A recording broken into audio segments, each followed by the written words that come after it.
강시호 씨가 자진해서 변호사를 통해서 특검에 제출했다. 이런 사실이 알려지면서 도대체 이걸 어떻게 해석해야 되느냐. 참 많은 분들이 궁금해합니다. 여기에 소위 죄수의 딜레마 아니냐 이런 얘기까지 나오는데요. 이 죄수의 딜레마 어떤 뜻인지 그리고 이게 이번 수사에서 지금 어떻게 적용되고 있는지 좀 궁금증을 풀기 위해서 변호사 한 분을 초대했습니다. 기업분쟁연구소 대표 변호사이죠. 조우성 변호사 어서 오십시오. 네, 안녕하십니까. 죄수의 딜레마라고 하는 거 많이 들어봤는데 간단히 설명해 주시면 어떤 거죠? 죄수의 딜레마는 기본적으로 두 사람의 그 용의자가 서로 정보가 통제되어 있는 거예요. 통제가 돼 있어서 이게 이제 게임 이론에서 나오는 건데 상대방이 어떤 행동을 할지 모르는 상태입니다. 그렇죠. 그러면 예. 이 정보가 제한되어 있기 때문에 사실은 서로 간의 비밀을 끝까지 유지하는 것이 두 사람에게 유리한데 네. 저 사람만 만약에 자백을 해버리면 내가 끝까지 비밀을 유지하면 내가 더 많은 피해를 입게 된단 말이죠. 그렇죠. 그러니까 그 불신 때문에 자백을 해버리는 둘 다 자백해버리는 둘 다 자백을 해버리는 이제 그런 문제가 발생하는데 예. 자 지금 이제 우리 어제 신문에서 그 뉴스에서 말했던 장시호 씨 관련해서는 네. 아마 많은 분들이 이렇게 생각하실 거예요. 이 뭐 변호사들이 붙어 있고 서로 간에 아마 정보가 다 공유가 될 텐데. 그럼요. 그러니까 죄수의 딜레마에서는 서로 간에 정보가 공유되지 않는다는 걸 전제로 하는 건데. 여기는 장시호 변호사랑 최순실 변호사랑 서로 다 연락하겠지. 예. 이렇게. 예. 근데 이제 변호사인 제 입장에서는 그게 구속된 피해자의 심리 상태랑 아주 직결되는 거예요. 어떤데요? 막상 구속이 되고 나면 우리 서울만 하더라도 서울구치소니 남부구치소니 소위 구치소는 미결수들이 있는 곳인데 예. 미결수들이 구치소에서 24시간 하는 일은 과연 내가 어떤 형을 받을 것인가? 과연 내가 나갈 수 있을까? 그거 궁리하는 거죠. 오로지 그 생각밖에 없는 예, 거예요. 예, 예. 그러면 이제 변호사가 가서 나름대로 이제 전략을 얘기를 해도 그 안에서 온갖 얘기를 다 듣거든요. 그렇겠죠. 그다음에 저희들은 이 사건도 생물에 비유하는데 네. 어제 다르고 오늘 달라요. 매일매일. 그러면 이제 간접적으로 뉴스를 듣다 보면 장시호 씨 입장에서도 과연 이모인 최순실이라는 사람이 파워가 좋긴 했는데 계속 막아줄 것인가. 네. 그리고 뚝이 무너지듯이 점점 뭔가 금이 가는 것을 보게 되면 예. 본인도 불리한 거죠. 불안한 거죠. 그리고 제가 볼 때 특검이 상당한 수사 베테랑들이 모여있기 때문에 예. 중간중간에 이렇게 막 그 에드블런을 띄우면서 발표를 하고 이런 것도 예. 지금 관련자가 아주 많지 않습니까? 그렇죠. 아주 나름대로 공고한 연대를 자꾸 이렇게 끊어내는 금을 내고 있는 거거든요. 네. 그랬을 지금 때 그 장시호가 최순실의 태블릿 PC를 최순실이 시켜서 네. 최순실의 집에 가서 가져다가 모처에다가 놔뒀다가 네. 그런데 그게 CCTV에 찍혔단 그렇죠. 말이에요. 예. 그래서 특검이 그게 뭐이냐라고 하니까 그 사실 모처에 있다라고도 말 안 하면 뭘 찾을 수도 그렇죠. 있는 건데 네. 태블릿 PC가 있다. 그러니까 주목이 되는 거고 자기 변호인을 통해서 줬단 말이에요. 근데 중요한 것은 그거 소식을 접한 최순실의 반응이 최순실 씨의 변호인을 통해 나온 반응에 의하면 장시호한테 뒤에서 온갖 짓을 다 한다. 이렇게 격분했다거든요. 그러니까 이런 거죠. 왜 이 말을 맞추지 못하느냐. 그러니까 최순실 씨가 뭔가 맞춰놓은 그 구도가 깨진 거죠. 네. 근데 결국 이건 특검의 수사 기법인데 네. 우리나라는 그 플리 바게닝이라고 많이 들어보셨을 겁니다. 형량을 형량 서로 협상하는 거. 네. 원래 미국에는 이런 게 되게 많거든요. 왜냐하면은 이 내부적인 담합을 깨기 위해서는 어떤 내부 고발자가 필요한데 우리나라는 그 플리바겐 제도는 없습니다. 없어요. 하지만 예.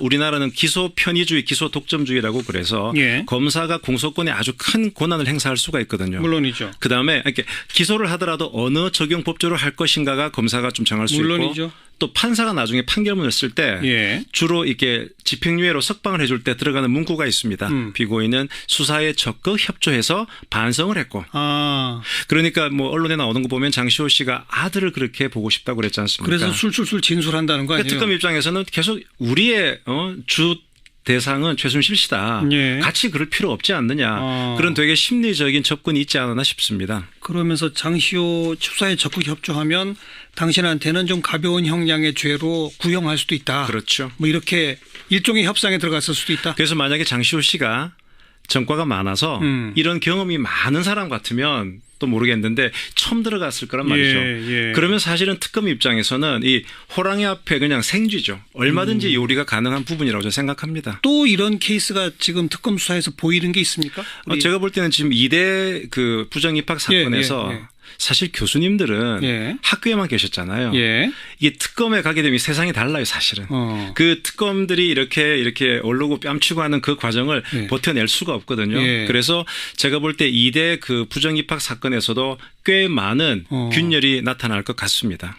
아직 균열이 나타난 증거까지는 없고.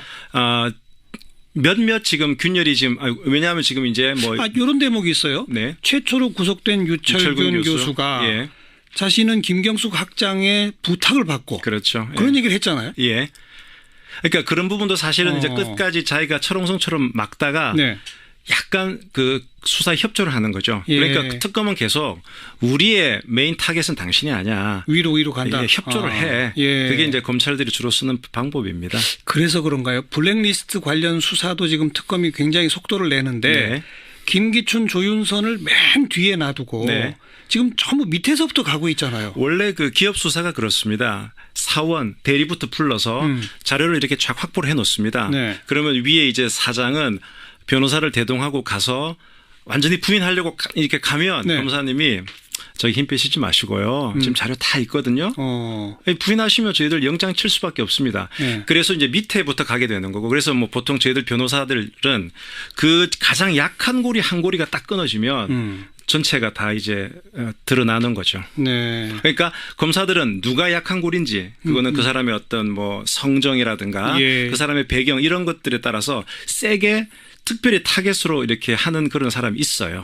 그리고 오늘 같은 경우 그 대통령한테 나쁜 사람이라고 찍혀가지고 옷을 벗었던 노태강 전 체육국장 같은 사람들이 참고인으로 소환돼서 조사를 받는단 말이에요. 네네. 근데 이런 분들은 이제 직접적으로 피해를 본 분들이잖아요. 네. 피해를 본 분은 자신이 피해 본 바에 대해서 정확하게 진술할 것이고 네. 이건 누구 지시인 것 같다 뭐 이런 얘기를 할 거 아닙니까? 네.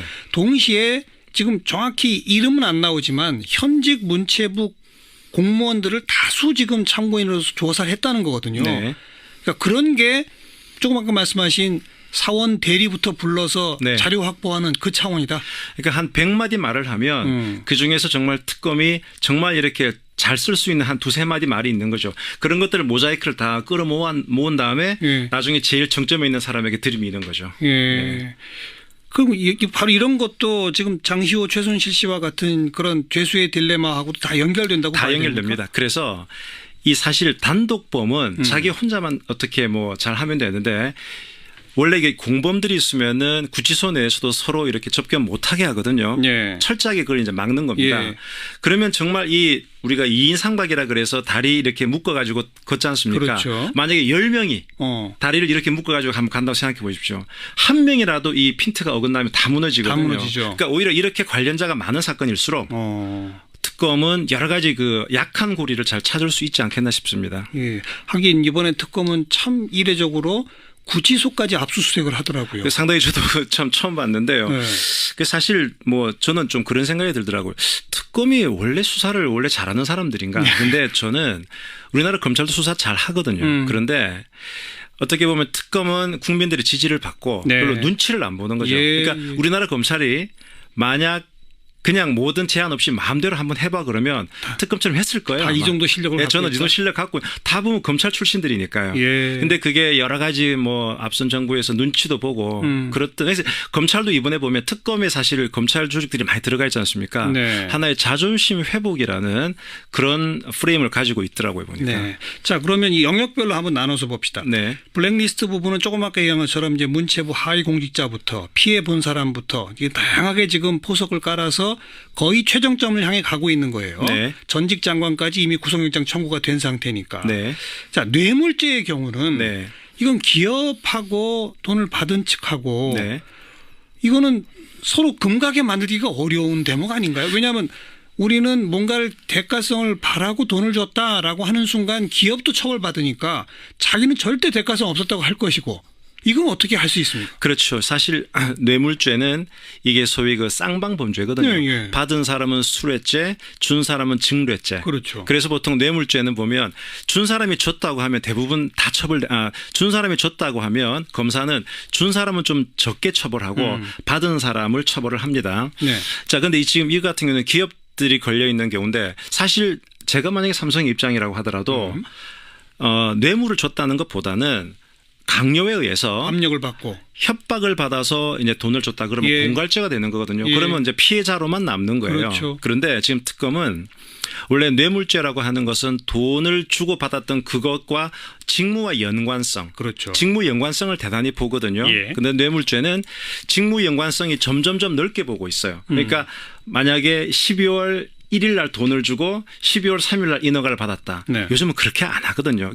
편하게. 그러니까 보험을 든다는 식으로 해서 6개월 전부터 계속 이렇게 하는데 소위 포괄적인 대가 관계로 인정을 많이 한단 말이죠. 예. 결국 이 제3자 뇌물죄는 아마 이번에 처음 이런 죄가 있는지를 아셨을 텐데 예. 뇌물죄는 공무원이 자기가 받으면 뇌물죄인데 그게 아니고 자기 직위를 이용해서 딴 사람에게 이제 속칭 쿠션을 줘가지고 그쪽으로 주라고 한다는 얘기죠. 그렇죠. 이런 죄가 그렇게 많지는 않은데 결국 그러면 원래 뇌물죄는 공무원만 범할 수 있는 신분범이에요. 네. 그런데 최순실 씨는 이제 공범은 신분이 없어도 될 수 있는 그렇죠. 거거든요. 그래서 제가 기업이라고 하면 어떻게든 협박당했다라고 계속 갈 수밖에 없을 텐데 그러면 결국은 특검은 자 그러면 그 돈을 준 것과 이 다른 어떤 인허가라든가 예. 이해의 폭력을 계속 이렇게 들이밀 거예요. 예. 들이밀고 사실 그중에는 어떤 인허가 내지는 그 민원을 처리받은 것과 돈을 준 시점이 근접한 게 있을 거란 말이죠. 그러면 예를 들어서 그중에 뭐 부장이나 차장이 예 사실 뭐 그런 부분이 연관이 돼 있었습니다. 내지는 그런 멘트 몇 가지라도 나오면 예, 또는 뭐 그런 정도로 우리는 인식했었습니다. 그게 소위 말하는 미필적 고의거든요. 예. 그러면 확정적 고의는 아니라 하더라도 그런 인식을 가지고 했었습니다. 미필적 고의.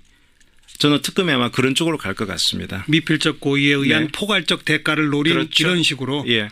그런 네. 대가 없이는 줄 리가 없거든요. 내일 이재용 부회장이 아침에 나가는데 네. 어떤 논리로 대응할지 좀 이거 봐야 되겠고 예. 특검이 어디까지 증거를 갖고 있는지. 예, 원래 근데 피의자 같은 경우에는 변호인이 동석할 수가 있는데 네. 내일 참고인으로 아니요, 피의자. 피의자입니까? 피의자면 아마 변호인도 동석은 가능할 것 같아요. 그 조력을 받을 수 있는 권리가 헌법에 있으니까. 보죠. 그리고 이제 그 배경에 깔린 모든 것의 제일 핵심은 국정농단 사태 부분입니다. 네. 여기야말로 박근혜 대통령, 최순실 그 사이에 안종범, 정호성 뭐 이런 사람들이 쭉 포진돼 있잖아요. 네. 근데 정호성 비서관의 경우도 초창기 검찰에서 진술할 때는 상당히 술술술 얘기하다가 네. 요즘 재판에 임하면서 태도가 바뀌고 있다. 네. 이건 오히려 이 서로 변호인 간의 연락을 통해 가지고 박근혜 대통령적 전략을 쓰고 있는 거 아니냐라는 해석까지 나오잖아요. 이 대목은 어떻게 보세요? 네, 제가 볼 때는 이제 검찰은 사실은 이제 그 밀실에서 수사를 받는 거지 않습니까? 네. 그런데 법원으로 오게 되면 이게 사실 공개 재판이에요. 그렇죠. 그러면 1막이 끝나고 2막이 되는 건데 예. 이런 법원 재판에서는 또 거기에 따른 방어 논리들이 있습니다. 가장 중요한 것은 검찰에서 그동안 이렇게 만들어졌던 자료, 증거, 이 증거를 어떻게 평가할 거냐는 것인데 그거는 뭐 대부분 다 그래요. 내가 죄를 인정하지 않는다 그러면 이 자료는 사실은 내가 강압에 의해서 진술됐다. 또는 여기에 있는 몇 개 자료는 소위 적법 절차에 의해서 준 것이 아니다. 네. 약간 뭐랄까 그 좀 흠집을 내는 거죠. 증거의 효력을 상실시키게 그렇죠. 하는. 네. 그건 일반적으로 변호인들이 쓰는 방법이에요. 그런데 이제 다른 사건에서도 변호인들이 그렇게 하다가 이제 된통 맞는 경우가 판사가 입장에서는 반성하고 있지 않다. 개선의 정이 없다. 예. 그러니까 이제 조금 줄타기를 할 것 같아요. 지금은 당연히 이제 첫 도입이니까 뭐 증거에 대해서도 다투고 하는데 변호인 입장에서는 이거 계속 어디까지 갈 거냐. 내지는 사실은 밑에 실무자 입장에서는 일단은 모든 짐을 대통령으로 밀고 네. 하는 게 뭐 어떻겠나 싶은 생각이 듭니다. 지금 말씀을 들으니까 네. 심지어 안종범 전 수석의 경우는 자신이 깨알같이 쓴 업무 수첩 있잖아요. 네. 업무 일지 그것마저도 증거 능력 인정 못한다고 했다고 그래요. 네네. 어떻게 그럴 수가 있지 했더니 그런 논리군요. 그게 이제 소위 우리 미란다 법칙 아시잖아요. 네. 미란다 법칙이 뭐냐 그러면 미란다라는 사람이 마약을 갖고 있었는데 그 사람을 체포하면서 당신은 변호인을 선임할 권리가 있다. 그 얘기를 안 했기 때문에 그렇죠. 사실은 이제 영미법은 이런 절차를 되게 중요시하는 네, 거거든요. 네. 우리나라도 점점 영미법처럼 와가지고 문제가 있는 어떤 증거의 수집은 증거 능력에서 배제하겠다라고 예. 하는 게 점점 우리 대법원이 글로 가고 있어요. 그 뭐 일종의 독수독과론이라고도 말하죠. 독수독과론이라고 하죠. 그러면 안종범 수석의 업무 일지를 좀 부당한 방법으로 입수했으면 증거 능력이 인정 안 되는 겁니까? 사실은 그런데 판사 입장에서는 증거 능력과 증명력이라는 게 있거든요. 판사는 일단 그 기록들을 어떻게든 직간접적으로 보게 된단 말이죠. 그러면 전체적으로 파악을 할 수 있기 때문에 네. 우리나라는 그렇게 미국처럼 아직까지 엄격한 독수 독과론을 쓰고 있지는 않아요. 아. 오히려 판사가 볼 때는 아까 말한 대로 반성하지 않고 있네. 알겠습니다. 개전의 정이 없다 이렇게 볼 수도 있어요. 그러니까 나무가 독에 물들어 있으면은 그 나무에 열린 열매도 독에 물들어 있다라는 네. 게 독수 독과 아니겠습니까? 네, 네. 즉 불법적인 내진 부당한 방법으로 취득한 증거는 그것도 독에 물든 거기 때문에 증거가 안 된다는 건데 네. 증거 능력보다 더 중요한 증명력. 네. 증명력은 판사가 인정할 수 있다. 이게 원래대로 하면 증거 능력이 없으면 증명력도 안 되는데 우리나라 미국은 배심제지 않습니까? 배심제. 예. 배심제는 배심원들 일반인들이 그렇죠. 이런 그걸 판단하죠. 재판을 하기 때문에 증거법이 되게 엄격해요. 예. 왜냐하면 일반인들은 이렇게 헷갈릴 수 있기 때문에 아예 문제가 있는 증거 좀 더티한 에비던스라 그러는데요. 더러운 증거는 아예 배제시키는데 이제 우리나라 배심원 여러분 이거는 잊어버리세요. 이렇게 그렇죠. 한다는 거죠. 근데 우리나라 형사법에서는 기본적으로 판사가 하니까 우리나라 형사법 일단 내보세요. 네. 내가 전문가니까 내가 판단할게요. 내가 판단할게요. 그래서 사실은 이거 증거 능력이 없습니다라고 막 밀어붙이는 게 나중에 어떤 역풍을 맞을지는 사실 변호인들은 좀 고민되는 부분이거든요. 반성하고 있지 않다. 예. 더 오히려 더 중죄에 처해야 한다. 그렇죠. 이렇게 될 수도 그럴 있다. 위험이 있습니다. 지금 특검이 하여튼 화려한 수사 기법을 쓰고 있다. 이런 설명을 쭉 들었는데 네. 아까 왜 2인 3각 뭐 10인 10각 이런 얘기 하셨잖아요. 예. 무너지겠죠? 무너질 확률이 크다고 보고 제가 뭐 참고로 하나 말씀드리면 이 담합 우리 그 공정위에서 담합이라고 있지 않습니까? 예. 담합은 작년에 모 라면 회사는 1,000억의 과징금을 받았어요. 예. 담합은 소위 이게 불법의 연대거든요. 그렇죠. 이거는 특히 과점 업체들끼리는 딱 서로 연대를 하면 되는데 이거를 깨기 위해서 리니언시 제도라는 게 있어요. 그게 뭐예요? 리니언시가 뭐냐 그러면 고자질하는 거예요. 예. 자, 이거 저 사실 담합했습니다라고 하면 예. 제일 첫 번째 고발한 사람은 과징금을 면제해 줍니다. 아예 면제? 아예 면제해줘요. 예. 2등은 50%. 그럼 어떤 문제가 이건 역시 서로 과점업체끼리 믿지를 못하는 거예요. 알겠습니다. 더 재미있는 건 엠네스티 플러스라는 제도가 있는데 그건 뭐예요? 만약에 내가 2등밖에 안 돼, 3등밖에 안 됐어요. 그러면 고자질이 2등, 가서 3등이다? 더 많이 사실은 더 있었어요. 예. 이게 엠네스티 플러스 제도고 이게 많이 하고 있습니다. 지금. 추가로 더 고자질한다. 더 고자질하는 거죠. 그럼 또 거기도 면제예요? 그렇죠. 예. 그러면 앞서 있던 1등은 2등으로 내려가는 거예요. 왜 이런 제도가 있냐고 하면 불법을 연대한다 하더라도 네. 그것보다 더 큰 페널티가 주어진다는 것을 알려줌으로 인해 가지고 합리적으로 계산해서 자발적으로 고자질하게 만드는 거죠. 그러니까 사실 이게 죄수의 딜레마가 이 공정거래법상은 많이 그렇군요. 되고 있습니다. 결국 불법의 연대는 가장 약한 고리입니다. 제가 봐서는. 그리고 깨지게 돼 있다? 그래서 저는 이번 사태를 보면서 영원히 갈 것 같지만 우리 많은 교훈이 되는 거거든요. 네. 저렇게 결국은 각자 도생을 하는구나. 불법 연대만큼 약한 고리는 없다. 위험한 고리는 없다. 이게 제 생각입니다. 좀 다른 질문인데 짧게 네. 대답해 주세요. 네. 그 대통령 측 변호인들이 네. 7시간 서류 냈잖아요. 예. 근데 뭐 누가 봐도 앞뒤가 안 맞고 막 이러잖아요. 네네. 그분들은 왜 그래요? 자, 왜냐 그러면 변호사들은 그 얘기합니다. 의뢰인이라 클라이언트, 네. 의뢰인 복이 있어야 돼요. 근데 의뢰인 중에 제일 힘든 의뢰인이 아니 변호사가 이렇게 해줘야죠. 소통도 안 되고 그다음에 되게 고압적이고 그러면 변호사들은 법원에다 뭔가 하기는 해야 되고 예. 중간에서 진짜 너무 힘든 거거든요. 예. 제가 봤을 때 대통령의 변호인들 고생 무지할 것 같아요. 대통령이 제대로 얘기도 안 해주고 소통도 안 되고 그래서 사실 변호인은 의뢰인과 소통이 되게 중요하거든요. 그리고 변호인의 의뢰인을 리드해 가야 돼요. 예. 이렇게 하세요. 저렇게 하세요. 근데 지금 그 관계가 아닌 과연 거예요. 그렇게 안 될 것 같아요. 그러니까 헌법재판소 알겠습니다. 자, 일단 이 수사 과정 조금 더 흥미있게 지켜볼 수 있는 몇 가지 법률적 팁을 좀 얻은 것 같습니다. 특검이 최순실의 제2의 태블릿 PC 그 실물을 공개했네요, 아예. 그렇습니다. 모델명까지 다 이제 공개를 했는데요. 삼성의 갤럭시 탭 SM-P815라는 이름의 모델이라고 하고 이 압수 당시에 이제 그 집행을 했던 수사관도 나와서 이것에 대한 설명을 했습니다. 네. 이 태블릿 PC의 연락처에 등록되어 있는 이름이 최서원이라는 점, 그리고 이 여기에 등록된 이메일 계정이 이 최순실 씨가 사용하던 주소라는 점, 이 최순실 씨가 수십 차례 송신한 것으로 나타난 점 등을 들어서 이 최순실 씨의 소유가 맞다 이렇게 밝히고 있고요. 예. 또 이 이른바 이제 잔금 해제를 이제 패턴으로 이렇게 하는 그런 이제 그 내용을 볼 때 똑같이 다 L자형이라는 거죠. 최순실 씨의 모든 휴대전화가 L자형으로 잠금해제하게 돼 있는데 예. 이 태블릿도 마찬가지였다는 겁니다. 예. 그래서 뭐 여러 가지 측면을 볼 때 최순실 씨 소유로 볼 수밖에 없다라는 것이고 이미 정상적인 디지털 포렌식 절차를 거친 거다 이런 설명도 같이 해서 이 최순실 씨 측에서 계속 증거 능력을 문제 삼는 것에 대한 어떤 그런 대응을 좀 하고 된 그런 상황이었습니다. 그리고 이 안에 내용들이 삼성과의 내용이 많다고요. 그렇습니다. 이메일 송수진의 주요 상대방은 독일에 있는 그 최순실 씨 일가의 자산 관리를 했던 사람으로 알려진 데이비드 윤 그리고 대한승마협회 전 전무인 박원호 그다음에 그 대한승마협회 부회장인 황성수 이 사람들이 이제 그 삼성전자의 이제 인물들이죠. 예. 이런 인물들 그다음에 뭐 노승일 K스포츠 재단 부장 이런 사람들이었거든요. 그래서 최순실 씨가 삼성 측과 직접 접촉했다는 증거다라고 볼 수 있는 대목이고요. 이메일 내용은 이 최순실 씨가 만든 독일 법인인 코레스포츠 지금의 이제 비덱스포츠의 설립 과정과 삼성이 보낸 지원금이 코레스포츠로 빠져나가게 되는 이런 사용 내역 그리고 부동산 매입과 이것에 대한 세금 처리 부분 이것까지도 다 논의를 하는 그런 상황이 상세히 나와 있다고 합니다. 예. 삼성은 코레스포츠에 돈을 보낸 건 사실인데 이 지원금이 최순실 씨 모녀를 위해서 쓰일 줄은 몰랐다 이런 입장이었는데 이런 내용들이 다 나왔다면 이런 해명에 대한 설득력은 좀 떨어지는 그런 상황이 되는 거죠. 예. 일각에서는 코레스포츠 자체가 이 최순실 씨 일가 지원을 위해서 삼성과 최순실 씨 측이 같이 만든 기획 법인일 수도 있다. 이런 이제 해석도 내놓고 있는 상황입니다. 바로 내일 아침에 이재용 삼성전자 부회장이 소환되는데 신분도 참고인이 아니라 피의자네요. 그렇습니다. 피의자 신분으로 뭐 내일 오전 9시 반에 소환이 된다고 하는데 삼성물산과 제일모직 합병의 국민연금이 찬성 표결하는 대가로 최순실 씨 모녀에 대한 지원을 결정하거나 집행하는 데 영향을 끼쳤다. 이 얘기인 거겠죠. 예.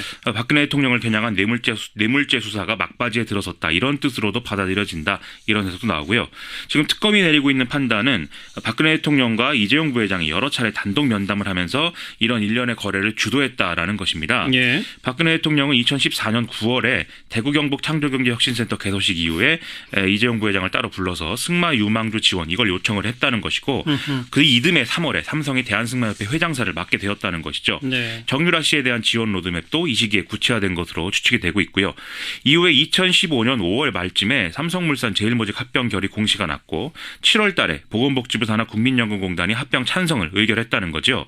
이 보름 뒤인 7월 25일에 박근혜 대통령과 이재용 부회장이 다시 단독 면담을 진행을 했는데 최근에 나온 보도가 이 자리에서 박근혜 대통령이 정유라 씨에 대한 지원이 제대로 이루어지지 않고 있다라면서 이재용 부회장한테 항의를 했다. 뭐 이런 얘기였던 겁니다. 예. 이후에 삼성이 승마협회장인 박상진 사장을 새로 독일에 보내게 됐고 그리고 8월 달에 최순실 씨와 삼성이 220억 원대 이 지원 계약을 맺게 되는 그런 상황이 됐다는 거죠. 예. 말씀드린 대로 최종 종착점은 박근혜 대통령에 대한 뇌물죄 적용이 되겠는데 박 대통령이 삼성 합병을 돕는 대가로 최순실 씨 측에 금전 지원을 하도록 종용했다라는 것은 이제 제3자 뇌물 혐의가 적용될 수 있는 그런 부분이죠. 그렇죠. 만약에 박근혜 대통령과 최순실 씨가 사실상의 이제 경제적 가족, 즉 경제적으로 한 몸이다.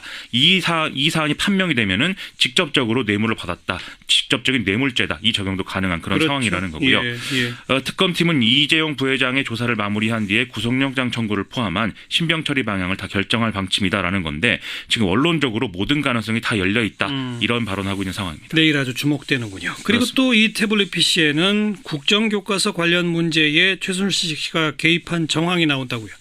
그렇습니다. 이 최순실 씨가 2015년 10월 13일에 청와대 수석비서관회의를 앞두고 작성된 대통령 말씀 자료를 미리 받아보고 수정했다는 거지요.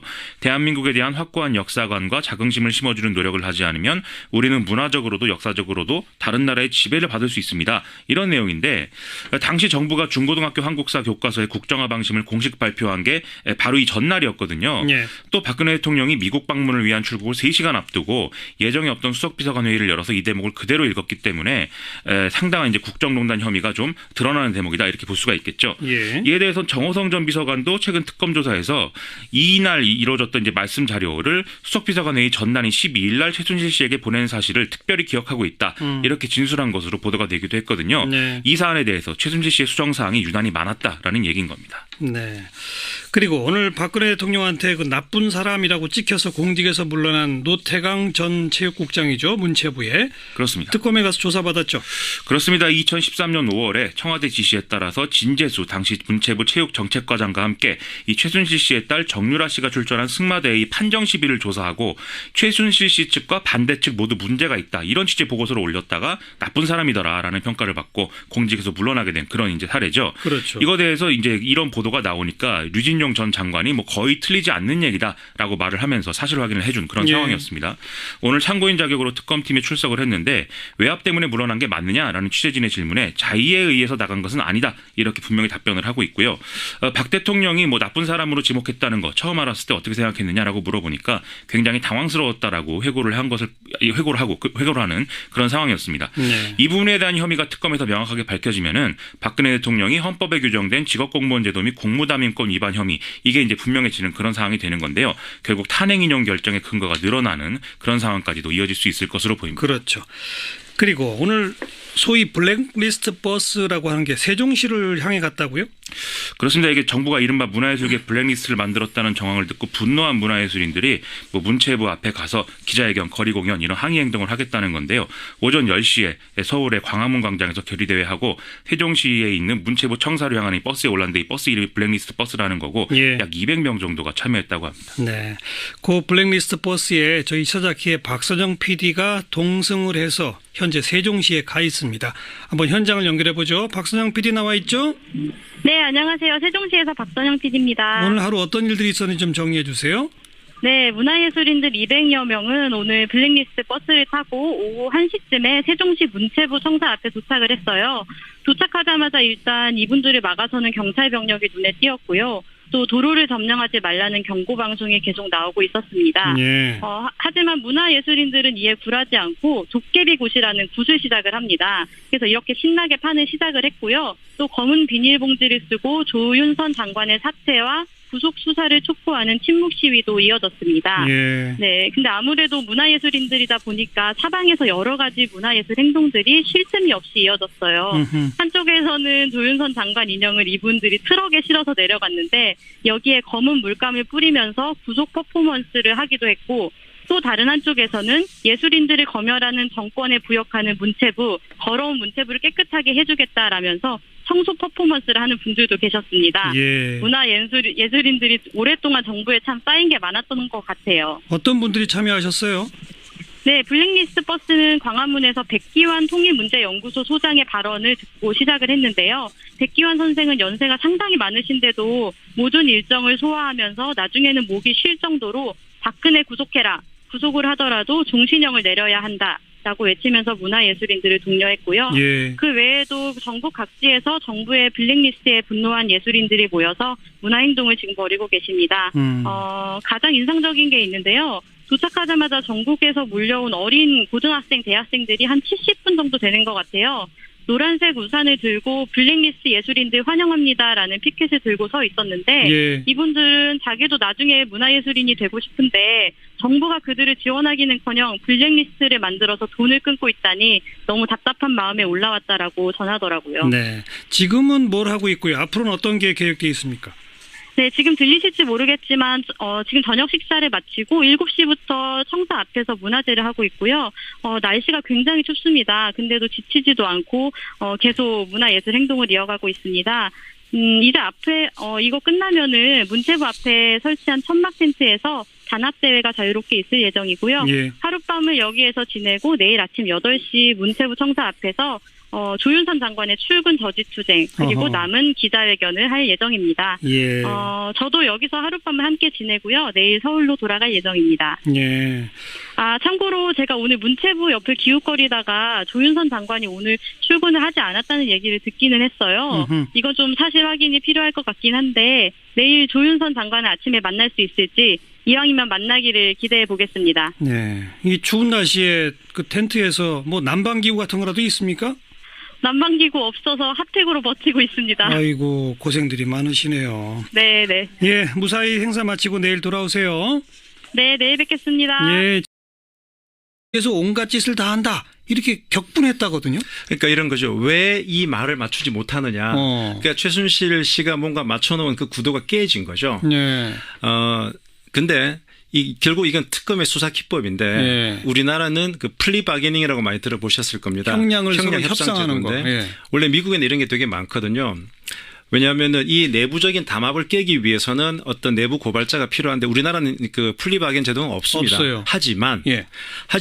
우리나라는 기소 편의주의, 기소 독점주의라고 그래서 예. 검사가 공소권에 아주 큰 권한을 행사할 수가 있거든요. 물론이죠. 그다음에 이렇게 기소를 하더라도 어느 적용 법조를 할 것인가가 검사가 좀 정할 수 물론이죠. 있고 또 판사가 나중에 판결문을 쓸 때 예. 주로 이렇게 집행유예로 석방을 해줄 때 들어가는 문구가 있습니다. 피고인은 수사에 적극 협조해서 반성을 했고 아, 그러니까 뭐 언론에 나오는 거 보면 장시호 씨가 아들을 그렇게 보고 싶다고 그랬지 않습니까? 그래서 술술술 진술한다는 거 그러니까 아니에요? 특검 입장에서는 계속 우리의 주 대상은 최순실 씨다. 예. 같이 그럴 필요 없지 않느냐. 그런 되게 심리적인 접근이 있지 않았나 싶습니다. 그러면서 장시호 수사에 적극 협조하면 당신한테는 좀 가벼운 형량의 죄로 구형할 수도 있다. 그렇죠. 뭐 이렇게 일종의 협상에 들어갔을 수도 있다. 그래서 만약에 장시호 씨가 전과가 많아서 이런 경험이 많은 사람 같으면 또 모르겠는데 처음 들어갔을 거란 말이죠. 예. 그러면 사실은 특검 입장에서는 이 호랑이 앞에 그냥 생쥐죠. 얼마든지 요리가 가능한 부분이라고 저는 생각합니다. 또 이런 케이스가 지금 특검 수사에서 보이는 게 있습니까?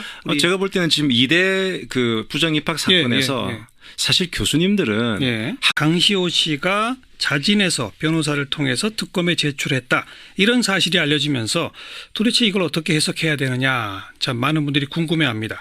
여기에 소위 죄수의 딜레마 아니냐 이런 얘기까지 나오는데요.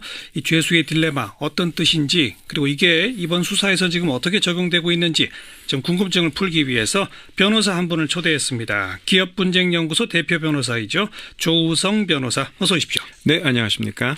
죄수의 딜레마라고 하는 거 많이 들어봤는데 간단히 설명해 주시면 어떤 거죠? 죄수의 딜레마는 기본적으로 두 사람의 그 용의자가 서로 정보가 통제되어 있는 거예요. 통제가 돼 있어서 이게 이제 게임 이론에서 나오는 건데 상대방이 어떤 행동을 할지 모르는 상태입니다. 그렇죠. 그러면 예. 이 정보가 제한되어 있기 때문에 사실은 서로 간의 비밀을 끝까지 유지하는 것이 두 사람에게 유리한데 네.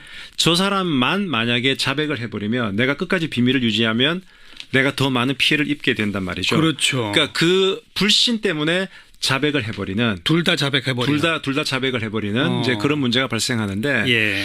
자 지금 이제 우리 어제 신문에서 그 뉴스에서 말했던 장시호 씨 관련해서는 네. 아마 많은 분들이 이렇게 생각하실 거예요. 이 뭐 변호사들이 붙어 있고 서로 간에 아마 정보가 다 공유가 될 텐데. 그럼요. 그러니까 죄수의 딜레마에서는 서로 간에 정보가 공유되지 않는다는 걸 전제로 하는 건데. 근데 여기는 장시호 변호사랑 최순실 변호사랑 서로 다 연락하겠지. 예. 이렇게. 예. 근데 이제 변호사인 제 입장에서는 그게 구속된 피해자의 심리 상태랑 아주 직결되는 거예요. 어떤데요? 막상 구속이 되고 나면 우리 서울만 하더라도 서울 구치소니 남부 구치소니 소위 구치소는 미결수들이 있는 곳인데 예. 미결수들이 구치소에서 24시간 하는 일은 과연 내가 어떤 형을 받을 것인가? 과연 내가 나갈 수 있을까? 그거 궁리하는 거죠. 오로지 그 생각밖에 없는 예, 거예요. 예. 그러면 이제 변호사가 가서 나름대로 이제 전략을 얘기를 해도 그 안에서 온갖 얘기를 다 듣거든요. 그렇겠죠. 그다음에 저희들은 이 사건도 생물에 비유하는데 네. 어제 다르고 오늘 달라요. 매일매일. 그러면 이제 간접적으로 뉴스를 듣다 보면 장시호 씨 입장에서도 과연 이모인 최순실이라는 사람이 파워가 좋긴 했는데 계속 막아줄 것인가. 네. 그리고 뚝이 무너지듯이 점점 뭔가 금이 가는 것을 보게 되면 예. 본인도 불리한 거죠. 불안한 거죠. 그리고 제가 볼 때 특검이 상당한 수사 베테랑들이 모여있기 때문에 예. 중간중간에 이렇게 그 에드블런을 띄우면서 발표를 하고 이런 것도 예. 지금 관련자가 아주 많지 않습니까? 그렇죠. 아주 나름대로 공고한 연대를 자꾸 이렇게 끊어내는 금을 내고 있는 거거든요. 네. 그랬을 지금 때 그 장시호가 최순실의 태블릿 PC를 최순실이 시켜서 네. 최순실의 집에 가서 가져다가 모처에다가 놔뒀다가 네. 근데 그게 CCTV에 찍혔단 그렇죠. 말이에요. 예. 그래서 특검이 그게 뭐이냐라고 하니까 그 사실 모처에 있다라고도 말 안 하면 뭘 찾을 수도 그렇죠. 있는 건데 예. 태블릿 PC가 있다. 그러니까 주목이 되는 거고 자기 변호인을 통해서 줬단 말이에요. 근데 중요한 것은 그거 소식을 접한 최순실의 반응이 최순실 씨의 변호인을 통해 나온 반응에 의하면 장시호한테 뒤에 그 대통령한테 나쁜 사람이라고 찍혀가지고 옷을 벗었던 노태강 전 체육국장 같은 사람들이 참고인으로 소환돼서 조사를 받는단 말이에요. 네네. 근데 이런 분들은 이제 직접적으로 피해를 본 분들이잖아요. 네. 피해를 본 분은 자신이 피해 본 바에 대해서 정확하게 진술할 것이고 네. 이건 누구 지시인 것 같다 뭐 이런 얘기를 할 거 아닙니까? 네. 동시에 지금 정확히 이름은 안 나오지만 현직 문체부 공무원들을 다수 지금 참고인으로서 조사를 했다는 거거든요. 네. 그러니까 그런 게 조금 아까 말씀하신 사원 대리부터 불러서 네. 자료 확보하는 그 차원이다. 그러니까 한 100마디 말을 하면 그중에서 정말 특검이 정말 이렇게 잘 쓸 수 있는 한 두세 마디 말이 있는 거죠. 그런 것들을 모자이크를 다 끌어모은 다음에 예. 나중에 제일 정점에 있는 사람에게 들이미는 거죠. 예. 네. 그럼 바로 이런 것도 지금 장시호 최순실 씨와 같은 그런 죄수의 딜레마하고도 다 연결된다고 다 봐야 됩니까? 연결됩니다. 그래서 이 사실 단독범은 자기 혼자만 어떻게 뭐 잘 하면 되는데 원래 이게 공범들이 있으면은 구치소 내에서도 서로 이렇게 접견 못하게 하거든요. 예. 철저하게 그걸 이제 막는 겁니다. 예. 그러면 정말 이 우리가 2인 삼각이라 그래서 다리 이렇게 묶어가지고 걷지 않습니까? 그렇죠. 만약에 10명이 다리를 이렇게 묶어가지고 간다고 생각해 보십시오. 한 명이라도 이 핀트가 어긋나면 다 무너지거든요. 다 무너지죠. 그러니까 오히려 이렇게 관련자가 많은 사건일수록 특검은 여러 가지 그 약한 고리를 잘 찾을 수 있지 않겠나 싶습니다. 예. 하긴 이번에 특검은 참 이례적으로 구치소까지 압수수색을 하더라고요. 상당히 저도 참 처음 봤는데요. 네. 사실 뭐 저는 좀 그런 생각이 들더라고요. 특검이 원래 수사를 원래 잘하는 사람들인가? 근데 저는 학교에만 계셨잖아요. 예. 이게 특검에 가게 되면 세상이 달라요, 사실은. 그 특검들이 이렇게 얼르고 뺨치고 하는 그 과정을 예. 버텨낼 수가 없거든요. 예. 그래서 제가 볼 때 2대 그 부정입학 사건에서도 꽤 많은 균열이 나타날 것 같습니다. 아직 규통이 나타난 증거까지는 없고. 몇몇 지금 균열이 지금 왜냐하면 지금 이제 뭐 이런 대목이 있어요. 네. 최초로 구속된 유철균 교수가 예. 자신은 김경숙 학장의 부탁을 받고 그렇죠. 그런 예. 얘기를 했잖아요. 예. 그러니까 그런 부분도 사실은 이제 끝까지 자기가 철옹성처럼 막다가 네. 약간 그 수사 협조를 하는 거죠. 예. 그러니까 특검은 계속 우리의 메인 타겟은 당신이 아니야. 위로 간다. 예, 협조를 해. 예. 그게 이제 검찰들이 주로 쓰는 방법입니다. 그래서 그런가요? 블랙리스트 관련 수사도 지금 특검이 굉장히 속도를 내는데 네. 김기춘, 조윤선을 맨 뒤에 놔두고 네. 지금 전부 밑에서부터 가고 있잖아요. 원래 그 기업 수사가 그렇습니다. 사원, 대리부터 불러서 자료를 이렇게 쫙 확보를 해놓습니다. 네. 그러면 위에 이제 사장은 변호사를 대동하고 가서 완전히 부인하려고 이렇게 가면 네. 검사님이 저기 힘 빼시지 마시고요. 지금 자료 다 있거든요. 부인하시면 저희들 영장 칠 수밖에 없습니다. 네. 그래서 이제 밑에부터 가게 되는 거고 그래서 뭐 보통 저희들 변호사들은 그 가장 약한 고리 한 고리가 딱 끊어지면 전체가 다 이제 드러나는 거죠. 네. 그러니까 검사들은 누가 약한 고리인지 그거는 그 사람의 어떤 뭐 성정이라든가 예. 그 사람의 배경 이런 것들에 따라서 세게 특별히 타겟으로 이렇게 하는 그런 사람이 있어요. 그리고 오늘 같은 경우